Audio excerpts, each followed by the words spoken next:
Good morning mga kabosing. So ngayong araw magkakan tayo. Magbubunot tayo ng kamuting kahoy. Kasi may mga order tayo eh. Yan yung kamuting kahoy na. Yun.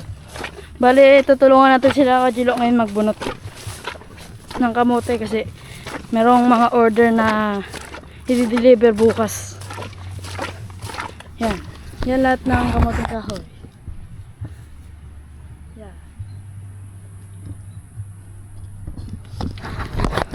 Bali, marami pa.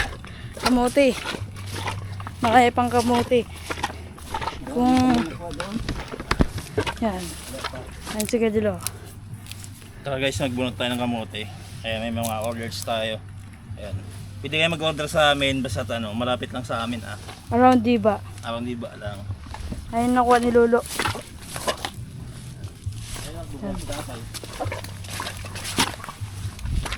Yan yung nabunot. Ay magbubulot si Lolo.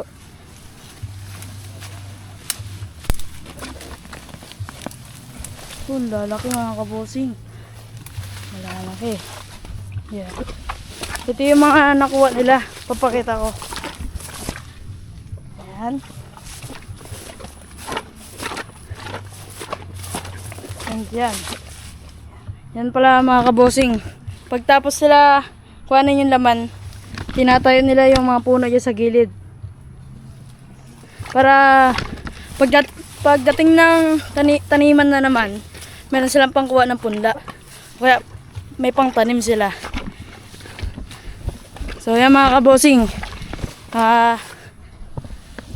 Tulong na tayo magbunot ng kamote. Sige, bunot ka na. Bibidyoan kita bro. Lalaki. Sige, dirik mo na yan.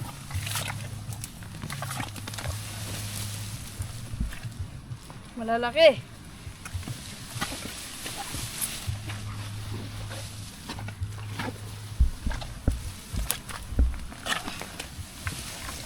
Yan.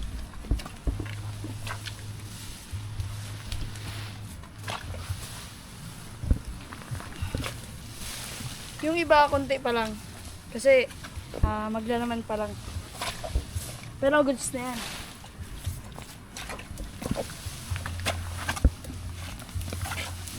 Oh, 4 na piraso sa isang puno.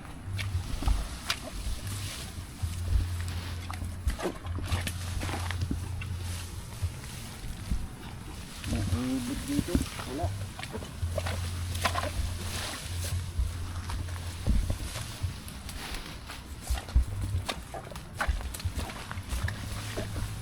So mga kabosing, sigurado konti ang laman nito dahil mapayat yung puno.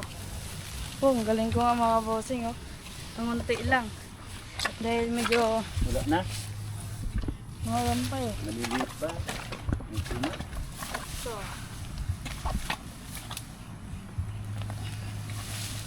mapapayat pa.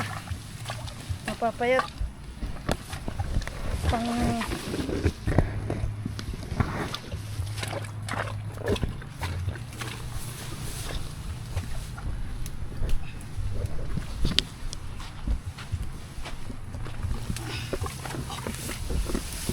mga kabosing, malalaki na yung puno kaya yung mga laman malalaki.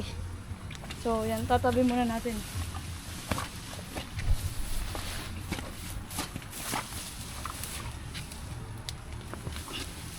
Yan, malalaki. Pangkadkad, pwede na to.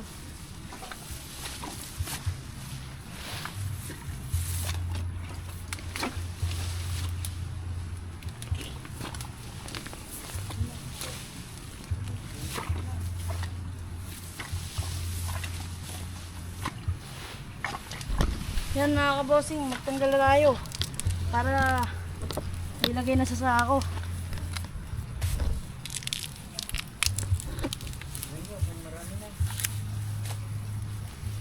Ganito lang pala yung mga kabosing magtanggal. Ikutin mo lang, matatanggal na.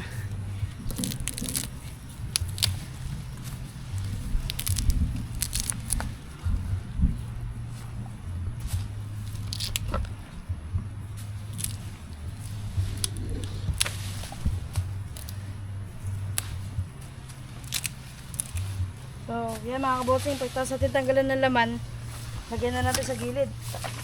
Tayo na.